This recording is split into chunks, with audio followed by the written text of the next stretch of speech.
Welcome to WitchLit, a place to talk about the craft of writing and writing the craft. I'm your host, Victoria Rashke, author, publisher, witch, and nosy Scorpio. WitchLit is brought to you by Thousand Bolt Press, a family-owned independent publisher established to produce the books we want to see in the world. Titles including Changing Past by Yvonne Abarrow, Conjuring the Commonplace by Lane Fuller and Corey Thomas Hutchison, and my latest book, Verona Green, can be purchased directly from thousandvoltpress.com or wherever you buy books. Emma Kathryn is a staff writer at Witchway Magazine, the House of Twigs blog, the Stone Root and Bone blog, Spiral Nature blog, and Gods and Radicals. She hosts the Wild Witch podcast and has spoken at a number of UK pagan events, including the Magical Women Conference in London. She is the author of Witch Life, a practical guide to making everyday magical, and her most recent book is Season Songs, Rediscovering the Magic of the Cycles of Nature. Emma Kathryn, welcome back to WitchLit. Oh, thank you for having me. I've been so excited to come on. It's just so nice to have you back. I had so enjoyed our last conversation. It was seemed like a treat to get to have you back. So yes, it was fun for me also. I had a great time. Awesome. So our first question for everybody is why write? And you've answered that once. So I was thinking to mix it up a little bit, be a little bit more specific. Like why this book? Why Season Songs in particular? Well, I always go on about animism. Lots of my regular readers will know that animism plays a big part in my craft. And I think that, so the Wheel of the Year is quite meaningful to us witchy folk, or to some of us and to some of us pagans. But I think that a lot of the time, and certainly I felt it at times as well, it can be a little bit of a turn off, because sometimes the Sabbats might not align up, with what's going on in the land where you live. And sometimes, it always seems the same, doesn't it? We might read the same information about Imoc or so on and so forth. And, there's nothing wrong with that. But I really wanted to kind of dive deep and really get people to think about what's happening in the land where they live at that time of year, at the Sabbats, and any time of year really, just to kind of build that connection to land and begin to develop an animistic practice. So that was the kind of inspiration for this one. Yeah, and at one point in the book, you say that this book is kind of a continuity or continuation of the first book. Yes. So how do you see them kind of playing together, I guess? Yeah, because I guess at first glance, you wouldn't necessarily think they're linked, other than just by me who wrote them. But I always say that Witch Life was a bit of a witch's boot up the bum. So that I wrote that during the first COVID lockdown in the UK, which was a weird time. So my day job was then, and still is, a small independent special school where we work exclusively with children with autism.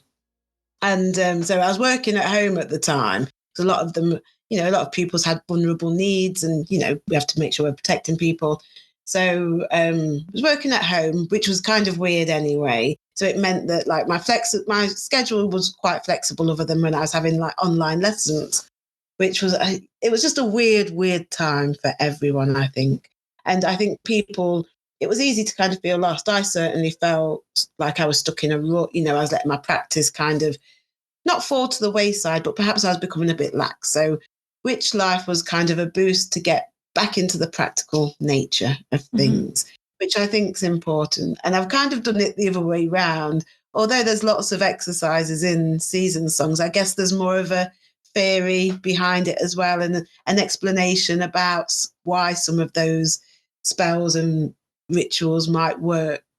And for me, that's the spirit work that comes with nature and connecting to the land and everything that brings to witchcraft, if that makes sense. No, it totally makes sense. And I think one of the things, and having read Witch Life and reading this, that, I don't know, it's like, I've said this about other books, but I think it's true for me. It's like talking to a friend. Like, it's always your writing is so inviting.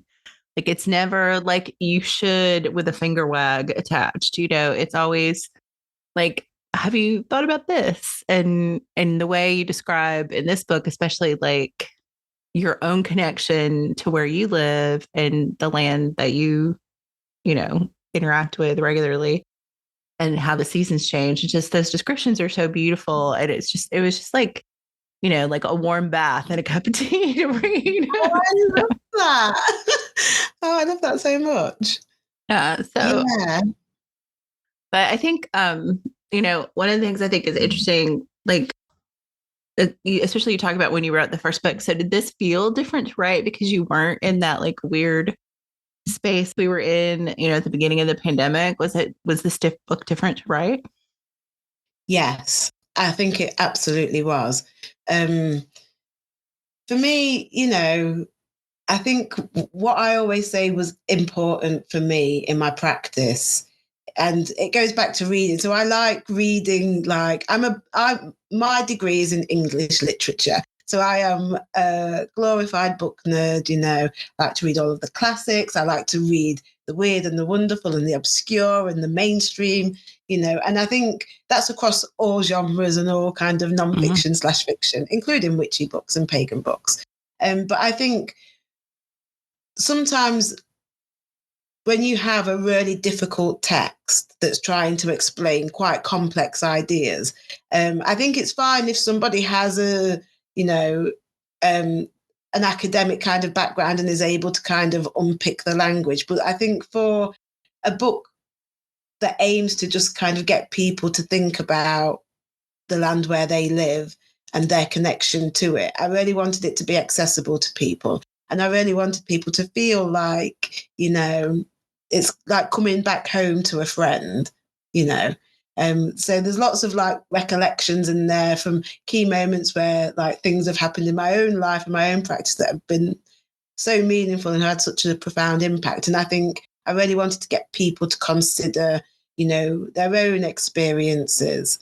I think one of the things that I loved about writing this book, so you say what was different, I think one of the things about this that was different was in kind of thinking about some of those most poignant moments in my path, it's rediscovering memories. And like I was writing these stories, and as I was writing one story, it was, you know, making me think about other experiences that I'd forgotten about for years. And for me, you know, that kind of rediscovery and looking back through the lens of the experiences that we've gained is so important.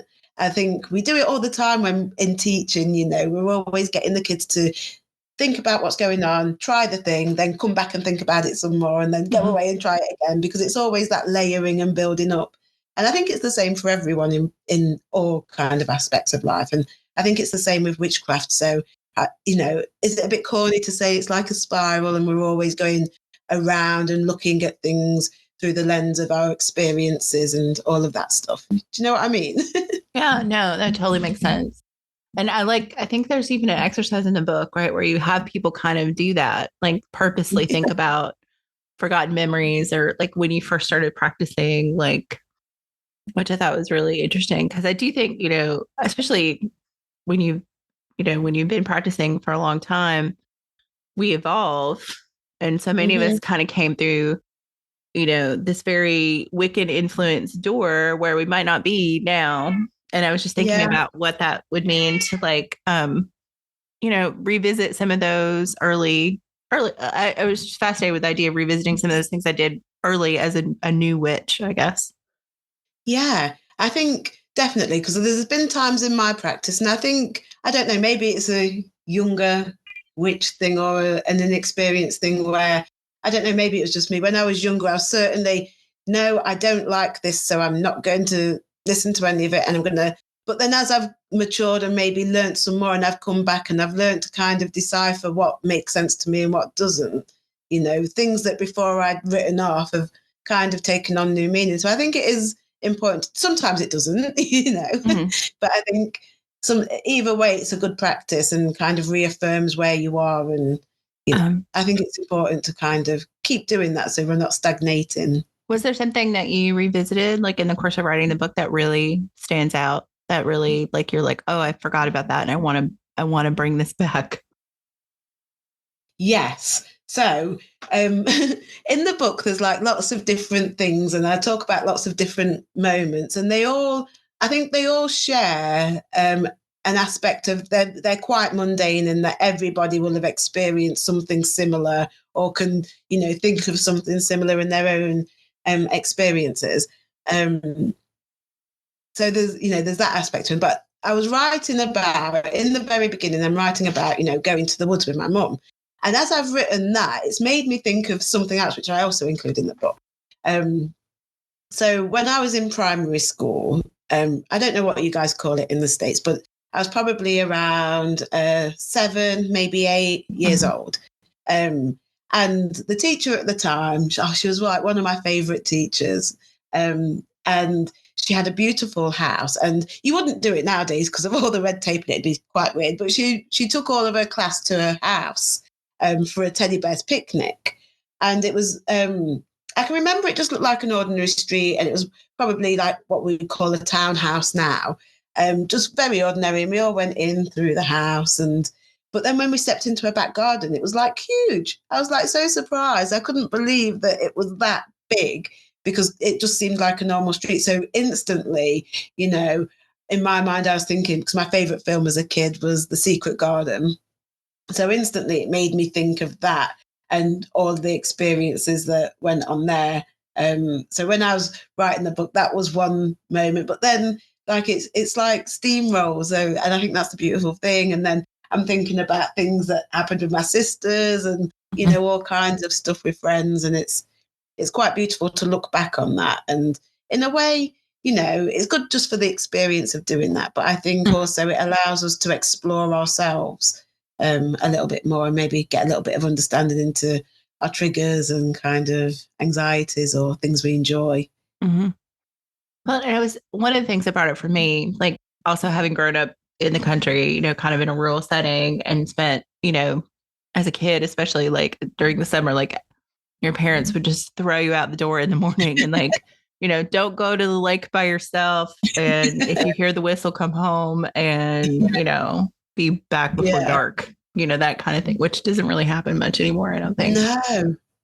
But, and just thinking about that, and then how, as we get older and busier and work and life and stuff, and get so disconnected from that.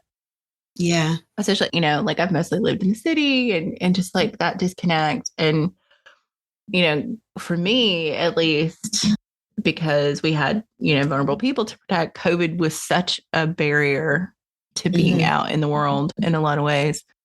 And so it's really been kind of a different kind of kick up the bum to go, maybe you need to do some reconnecting, Victoria. So I appreciated that aspect of it too. Yeah, and I think that's the aim. I think we all need that kick up the bum sometimes, and it's easy to get caught up in the grind of every day. And we've all got like responsibilities and commitments and constraints. And, we've all been there where there's been maybe a Sabbath or a celebration coming up that you're really excited about. But come the day, you've been at work all day, you come home, maybe it's been a bad day. Maybe, you've got other worries as well that are on top of all of this. And then you just can't be bothered, or you just feel tired, and then you feel also bad about that as well. Right. So I think part of the work in season songs is that not everything is physical. There is a lot of physical stuff in there to do and exercise to do, but also a lot of it is just that remembering that connection, because I think as kids, even like inner city kids, we all have that, especially maybe us older generations where we were what we call latchkey kids, just fired out. Your parents worked, and it's quite normal for your sister or older sibling to babysit for you. That my oldest sister, like at 14, she was looking after us in the summer holidays while parents worked and stuff like that. So, and of course, she wanted to be out with her mates, and so lots of adventures ensued. Yeah. But yeah, I think it's just taking the time to remember that we are familiar with the land. We have had that connection with the land, and that, it's not, I think that the remembering of it allows us to remind ourselves that it's not that difficult to have connection with where we live. And it can be a part of our everyday work. Yeah, and I think that's one of the things you do beautifully because you're so conscious in the book about the fact that, not everyone can walk 20 feet out of their door and be in the woods. And so I love it. It's like if, to do this exercise, if you can't be outside, just sit in a room with the window open. Just, that connection to the outdoors, whatever your mobility is or your access or it's always available to us, even when we might think it might not be. Yeah. And I think, one of the things that stuck with me, and I can't remember where I read it, but it was a general article and it was talking about like space and particularly built up spaces and urban spaces and how the buildings shape that space. So it's not just an empty space, and how the passage of hundreds of thousands of millions of people over hundreds and thousands of years have impacted that land and the goings on that have happened there. So, everywhere is imbued with spirit. And so for me, yes, nature is beautiful and I encourage everyone to get as close to nature as they possibly can, even if that is just having the window open, listening to birdsong, feeling the wind on your face or listening to the rain or whatever. But even if you're in a home, what have those walls seen and the energies that they've soaked up? Everywhere has an atmosphere and has a space, and being able to connect to that is a skill that is transmutable across different kind of spells and practices and rituals. And I always just think it's good practice to kind of have. And all it really takes in the beginning is just, being observant and being an active part of that place as well, rather than just a passive observer. Yeah, and it kind of made me think of, I think I want to say it was when I talked to Nicholas Pearson, because he's, very involved with like gemology and crystals and that kind of stuff. And we were talking about, like as an animist, sometimes it's easy to forget that, literally even in your home, everything you're surrounded by either was grown or came out of mining. Yeah. It was either mined or grown. Everything around you, your clothes, the building itself, your computer, like everything you interact with is from the earth somehow. Yeah. Yeah, absolutely. And then, like, I also love a bit of hermeticism as well, chucked into my witchcraft, not mingled in. And I think, when you think about the qualities of the element of earth, it's exactly that, isn't it?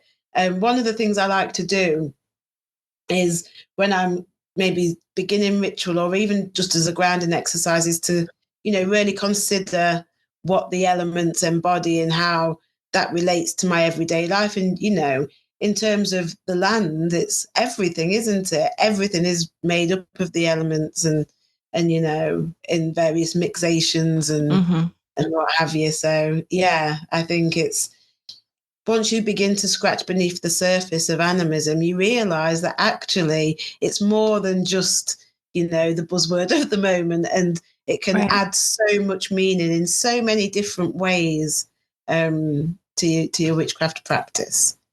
Yeah.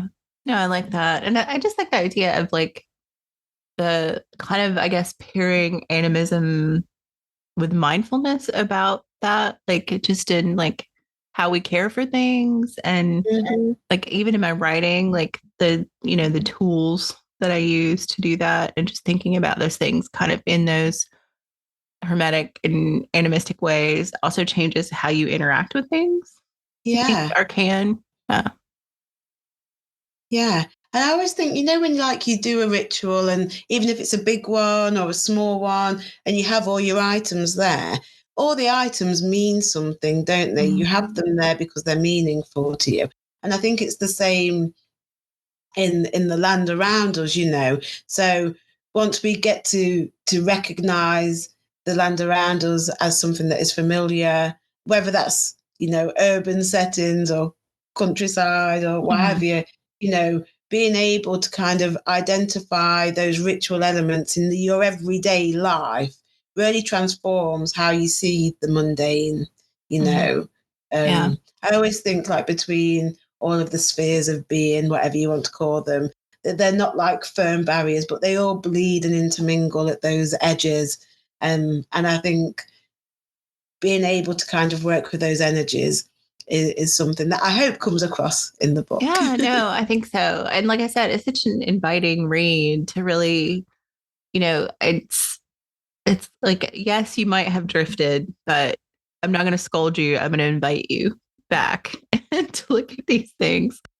So I think that's good. And I mean, I would recommend it for anyone who feels a little disconnected in their practice in general, whatever their practice is. I think it's just one of the things that's the thread through the book that I really thought about is just you going outside in the morning with your tea or coffee. And just, whatever the season, it might require you kind of invoke the Swedish or Norwegian. There's no such thing as bad weather, just inappropriate clothing. So, yeah. But I love that. It's like, it can be that simple, really.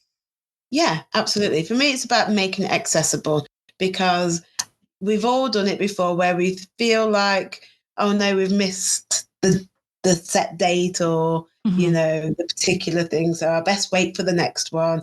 And then if we miss the next one too, which is easily done, sometimes you look at the calendar and think, bloody hell, I thought I had weeks and it's tomorrow. Yeah.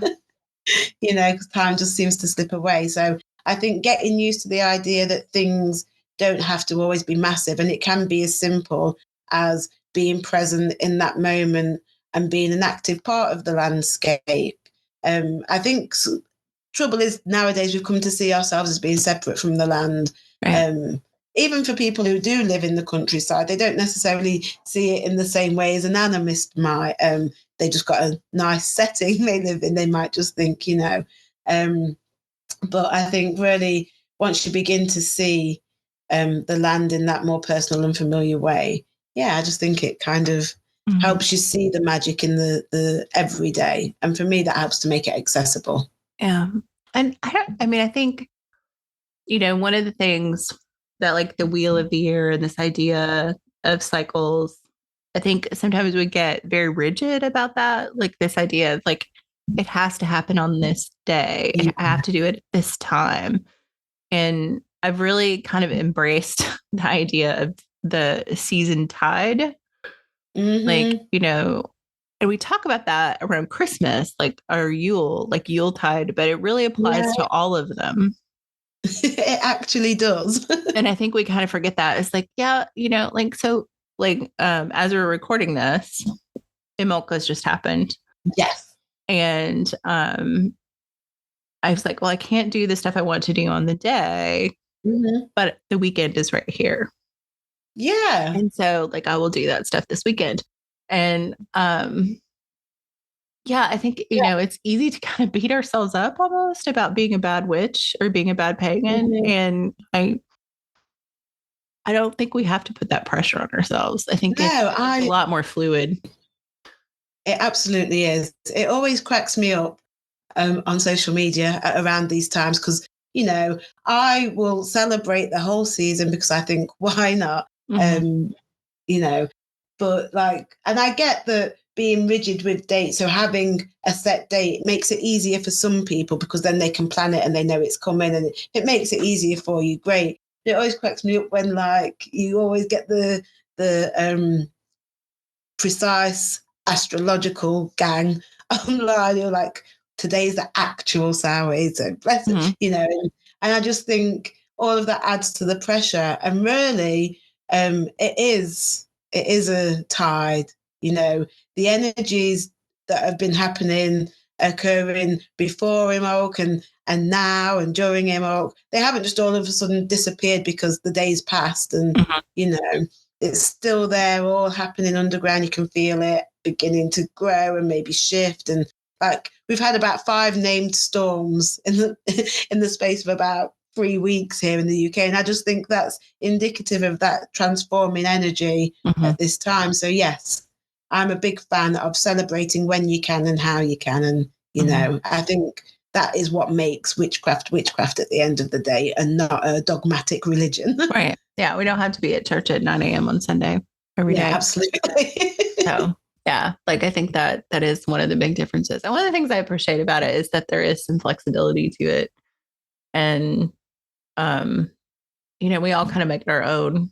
And I don't think any two witches I know practice exactly the same in any way. Yeah, and I think that's the fun thing about witchcraft. It's certainly what I find fascinating. I love listening to like lots of different practices, listening about the similarities, and the differences are really unique and amazing as well. So yeah. It is it is, I don't know, one of the bonuses, but bonefits, that's, I've invented a new word. But I wanted to ask you now, because this book, as we are talking, is out here and in the UK. Yeah. So do you feel like there's been a difference this time, like from publishing the first book to publishing this one? Like, what is that like post book feeling, or, what's that been like? I think I'm getting slightly more used to it. I think because, I don't know, maybe a lot of writers feel this way. I am naturally a shy person. I mean, I can talk to anyone for any length of time about anything witchcraft related. But outside of that kind of arena, I'm quite introverted, So after writing Witch Life, you always think, I don't know, do other writers feel this way? You think the writing is going to be the hard part. But for me, what I kind of found difficult to kind of put into practice was the stuff that came after, I think it's hard for most people to kind of not brag about what they've done, but, big themselves up. But you do have to kind of put yourself out there. And so I feel like it's been felt more natural this time around because I've had that experience with Witch Life. With Witch Life, that part was kind of new, and the scary part, the writing part was fine. Yeah. But yeah, so getting used to that and just enjoying that process. I think first time around, maybe it's all new, and as exciting as it is, you don't know what to expect. So this time around, I've been able to enjoy the post-production aspects of it, if you like. Yeah. I mean, I think that's, maybe from folks kind of looking in at writing and publishing, like you're right, it would seem like the writing part is really hard, but that's usually the part we enjoy. I mean, that's the craft of it, right? And it's the marketing part that sucks. Yeah. Or can be. I mean, flogging yourself can be fun, I guess, for some people, but for me, it's horrible. Yeah, for me, it was hard work. Yeah. Even though it's not, you can be massively proud of what you've done and love it. And I do love season songs. I always say a little bit of my heart and soul went into the book. But still, it's a weird headspace to be in. I'm naturally a more reserved person. Yeah. So, sometimes I feel like every social media is posted, hey, I haven't mentioned season songs, so hello. By the way. But I don't mind doing that also because I do love it. A friend of mine who's a writer, when I published my first book, sent me like a little meme of this like otter mom with her baby, like holding it out and going, I made this. Yeah.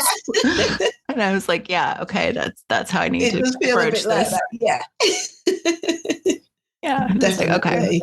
Got it. Because there's all the expectations as well, isn't there? Are people going to like it? Are they going to hate it? Are they, because you naturally want people to enjoy what you're putting out. So yeah. But yeah, I feel like I've enjoyed the whole process a little bit more because I just experienced it, I think. So yeah. And I mean, it is unique in that people might not tell you your baby is ugly, but they will go on Amazon and tell you your book is ugly. Yes. Yes, indeed. Yeah. So that's a whole different aspect of it. Do you read your reviews? Do you know what? I don't. I will sometimes have a quick glance, but I can always say I write for several websites, and for Gods and Radicals, I can always remember I put out an article, and it was in the early days of releasing my writing into the wild, and they share their work on social media, and of course you share it, and you get tagged in any comments, and in those early days, I did used to read the comments, and then you think, oh my God. So the best piece of advice my editor at Gods and Radicals gave me, Reed, he said, you really don't have to, first of all, you don't even have to read the comments. And he said, and if you do, he says, you definitely don't have to respond to them. He said, we've published the work, we obviously stand by what you've said. And, you know, so that it's just kind of gives you that little bit of, I don't know. I guess it all comes down to experience. So no, I don't really read the reviews, though I do welcome all meaningful good ones. Right. But, you know, and I also kind of like to take it in good faith. So, you know, some books, I might pick up a book and I might not like the way it's written, or it might just not be for me. So I also think maybe it's the same if I do ever get a bad one. So it's just one of those things. Yeah. I always think about, you know, the reviews are really for other readers. Yeah. I mean, I do think there can be some criticism in reviews that can be helpful. I mean, I can't change that book. Obviously, it's already out in the wild, but you know, to think about with the next book, like I do think that it can be helpful. I mean, just kind of personally, like what several people with my first series, like there are too many names, there are too many people. And initially I kind of was like, well, you can read Game of Thrones and these people have completely made up names. I was like, these people all have real names. They're just Slovenian, you know, like, and I kind of had a little chip on my shoulder about it. And then I was like, well, maybe they have a point. You know, maybe I didn't do a good job of like introducing the characters so that they were memorable with their name and all that. So it was something to think about later with other books. But I do think it's, you know, it's easy to like let one bad review, if you take it to heart, just like stock your energy, your creative energy. And, you know, like, again, another friend of mine who's a writer was like, a bad review is street cred. That means like, it's not just your family bigging you up on Amazon, you know, like it's important to kind of realize that, you know, at least made somebody feel something enough that they felt like they needed to go online and tell you that you're shit. So, they've taken the effort and time to do that. So you've definitely inspired something. It might be a bad thing, but you've inspired it. Yeah. So you made them feel something, which is what we all hope we do. Absolutely. And I think as I've got older, I've just learned to just, you know, take it on the chin a bit, maybe laugh about it. No. And I mean, you know, it's like, you know, once I started publishing, I kind of stopped writing reviews for other people. Like, unless I do like a swap with somebody or something, I don't really write reviews anymore because I feel like it's just too easy for this to come back and bite you on the butt.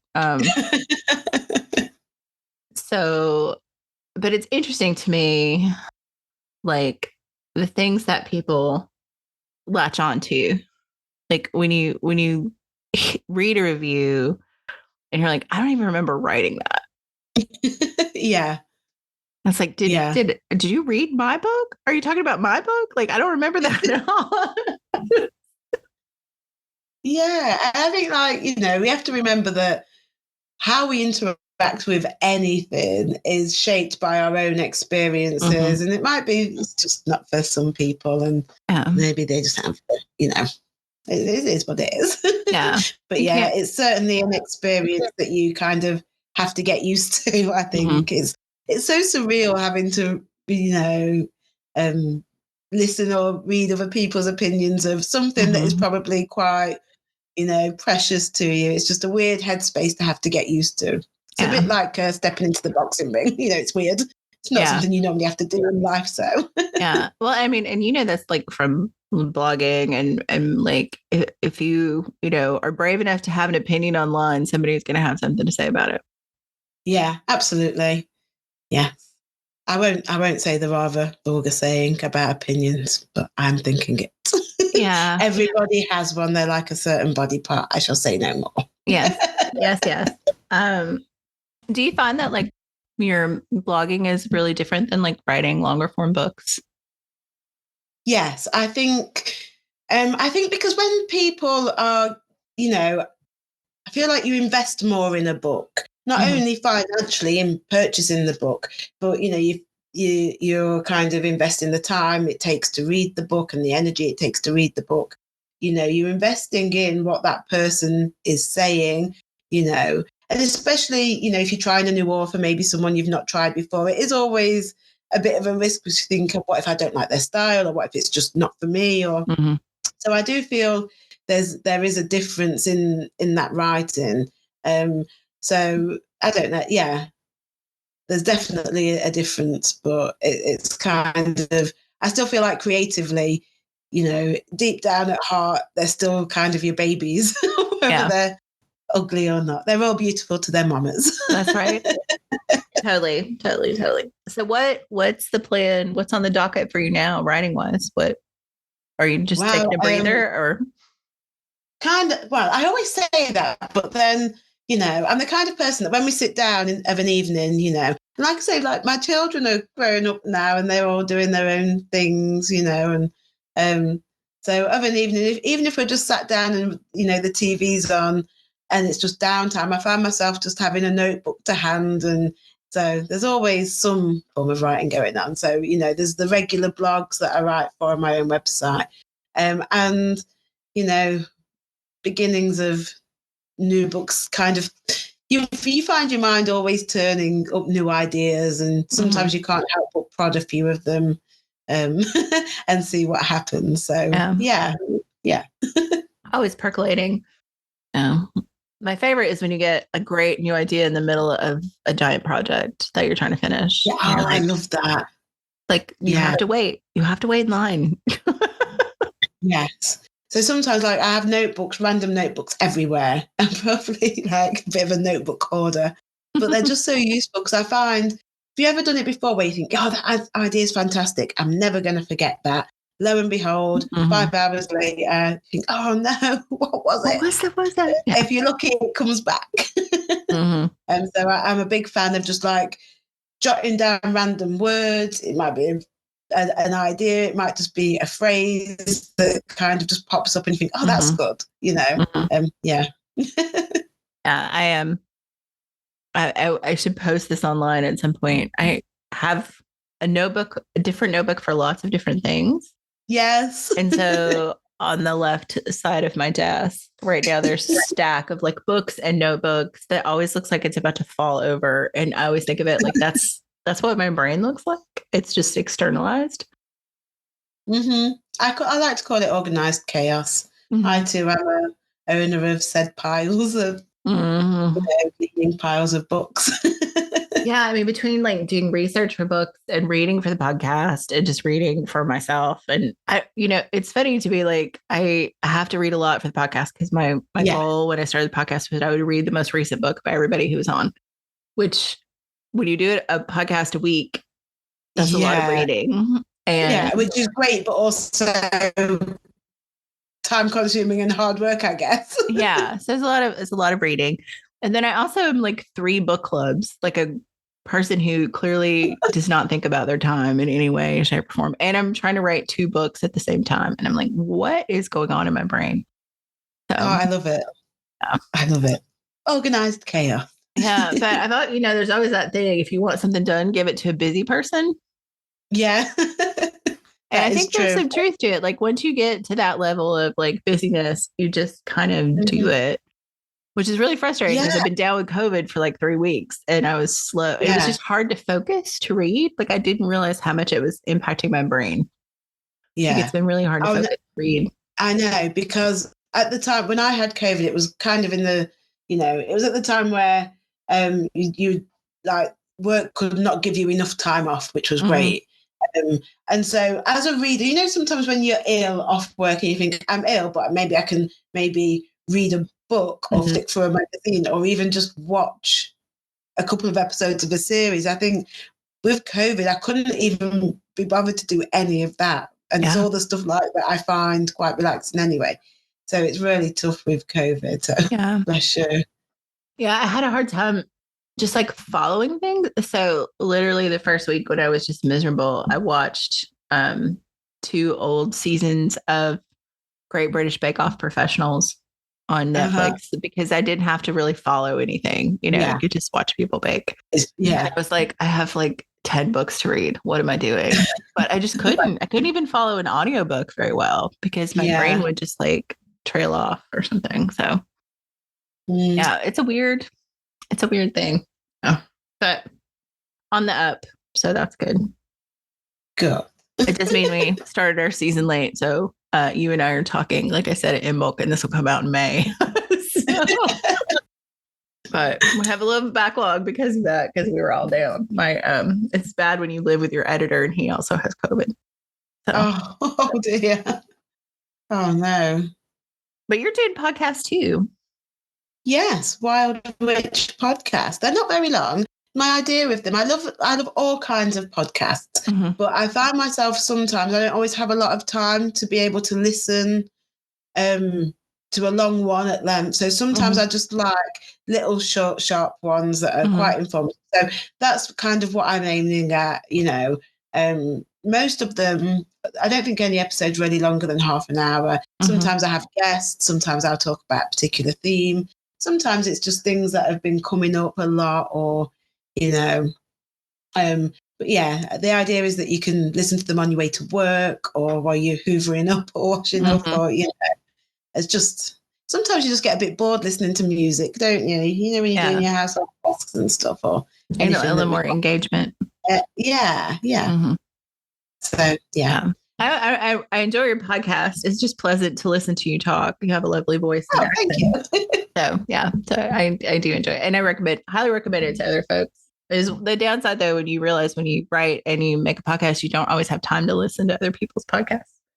But but it is nice when I get to do that. Same. And you were part of the BBC Witch podcast. Yes. Do you know what? I feel so lucky to have been involved in that because I think, India, firstly, did a fantastic job. And I think what I loved about it, because it was Marcus from Llewellyn who first said, they're interested. And, sometimes when you hear BBC or mainstream press, you think, oh God, what angle are they going to take? Yeah. But Marcus had said, I've spoken to them. It seems like a really good project. So I got in touch and I was so glad I did, because I think what I really love about it is the way India is approaching it. So she's wouldn't necessarily describe herself as a witch. She is maybe, witch interested or maybe witch adjacent, so she was really kind of exploring what witchcraft meant. And I liked that each episode so they were all inspired by the Wheel of the Year. But each episode had a kind of different aspect of witchcraft. So for me, the whole series did a really good job of really breaking down the stereotype of what a witch is. And actually, there's no one thing of what a witch is. And I think she really highlighted that beautifully and quite poignantly at times. So, it was amazing to be a part of. I loved it so much. Yeah, no, it's so beautifully done. And she's so open about her skepticism and her want to believe and what really resonated with her. I felt like she was really vulnerable, in her own presentation of it. And then all of the people she talked to were amazing. And it's the BBC, so the production value is incredible. And so it's just this beautiful podcast. And it's just a comfort listen now. I'll just go listen to an episode when I need to calm down about something because it's just so well done. Same. I feel the same. And I think, I agree. It's just the way she handled the whole thing.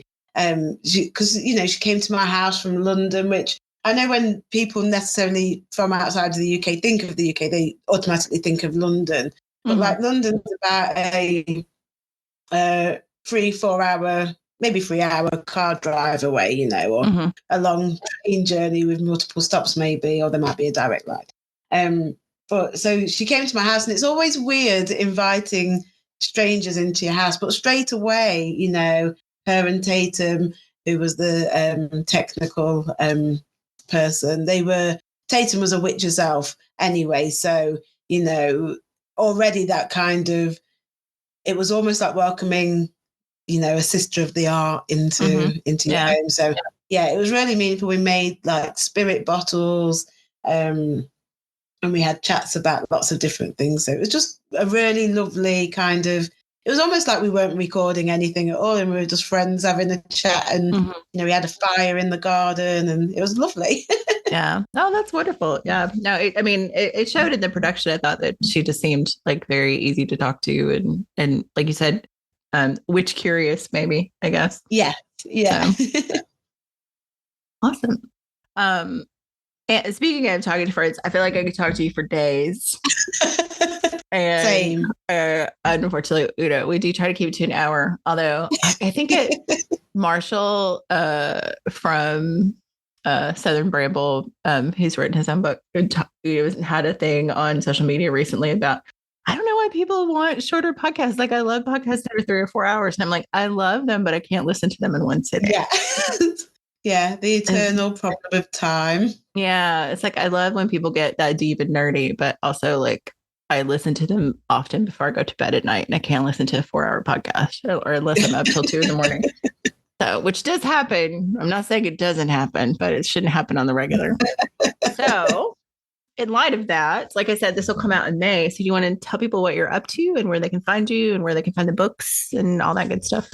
Yes. So Season Songs is available everywhere now, as is WitchLife. WitchLife's been out for a while anyway. But wherever you buy your books from, you can order them if they don't have them in stock. I would say support independent bookshops if you can, because, those guys are great. But wherever you normally buy your books, you can find me on Instagram, Facebook, Twitter, though I'm less active on Twitter nowadays. I go on there every now and then. But it's Emma Kathryn Wild Witch on all of those. And on TikTok too. But yeah, TikTok, I don't know.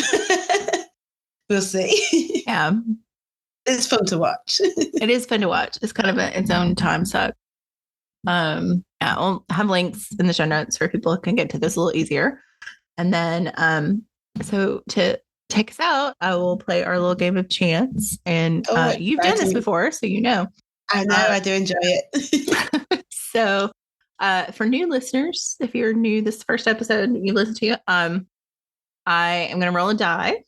And I joke that this is my way to get my Scorpio nature out to talk about stuff we're not supposed to talk about. So depending on what number I'll get, you'll get a question about death, sex, religion, politics, or money. And I was trying to remember what you got last time. And I couldn't remember. I'll have to go check. Oh, I can't remember. But I wrote new questions, so it doesn't matter. Oh, exciting. All right. And if I roll a 6, you get to pick what you want. Oh, nice. Or politics. You can also pass if you want. But nothing is taboo. You're good. I like okay. Stuff. All right. So I was thinking about in trying to wrap this into the book, thinking about seasons and cycles and things like that. And I feel like, we're in an interesting season politically, I guess, is one way to look at it. And whether that's a cycle or a pendulum swing, I'm not sure. But so what, in this year that has the potential to be so very fraught politically, what advice would you give witches to ground or influence that cycle if they want to? What would you tell witches what to do in this particular kind of cycle and season? I always think, and I know it's corny, but I always think know thyself is so important in this. So but because it's so easy, you're right. Is it a pendulum swing or a cycle? It's so easy to get caught up in, and I think politics generally by nature divides people. It makes people choose this or that and kind of ignores all the nuance in between, and I think most people politically aren't one thing or another. They, obviously you do get people who are the extremes of that. But I think for most people, they probably, it's depending on, what's going on in their lives and all of that kind of stuff. So I think knowing what you want for yourself and what's important to you and what aims you have is important, because then you can, looking at things accurately and realistically allows us to kind of prepare for them. So I think know thyself, know what you want, and just trust in your power and your strength that comes with knowing what you want. I think grounding wise, I think it's such an important part of any kind of, it's the pre-magical work, isn't it? It's like the pre-workout almost of a ritual, the grounding, because that's where we're going to get our energy from and kind of stabilize ourselves and root ourselves in what's important.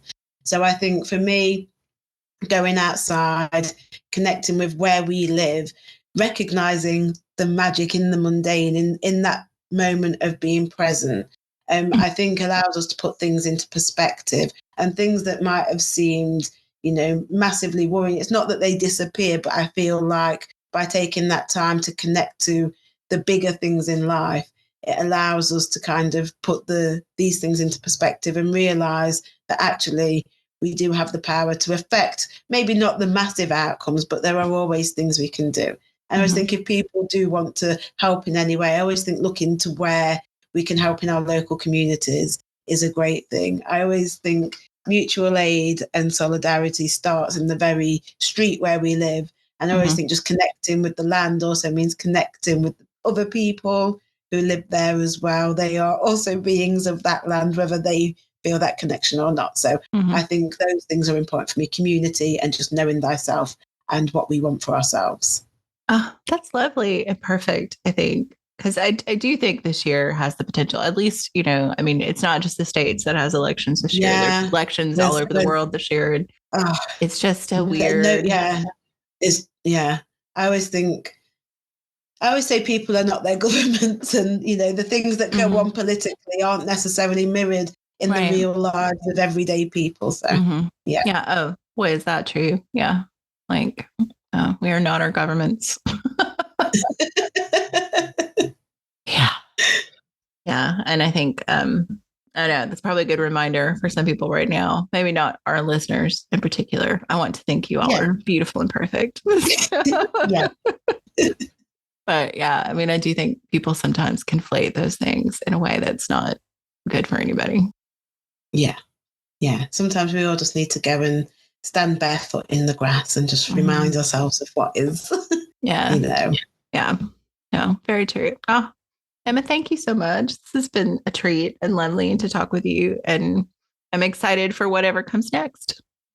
Oh, me too. I've had a great time. Thank you for having me on. I always feel like I could literally get a glass of wine and just chat all night, but alas.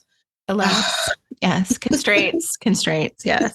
Maybe sometimes I keep threatening, like when, traveling is a little easier and maybe not so fraught. I need to spend some research time in the UK. And I'm like, I'm just going to do a circuit of all the beautiful people I've met when I go. So maybe at some point we'll get to do that. Yes, I always feel I want to do that as well.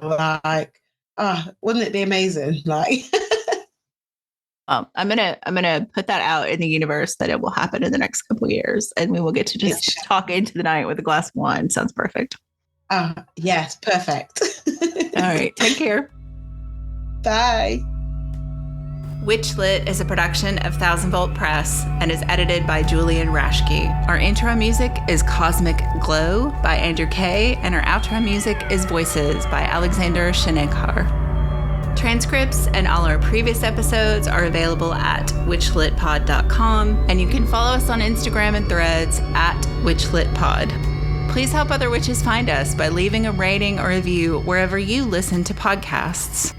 Thank you for listening to and reading WitchLit.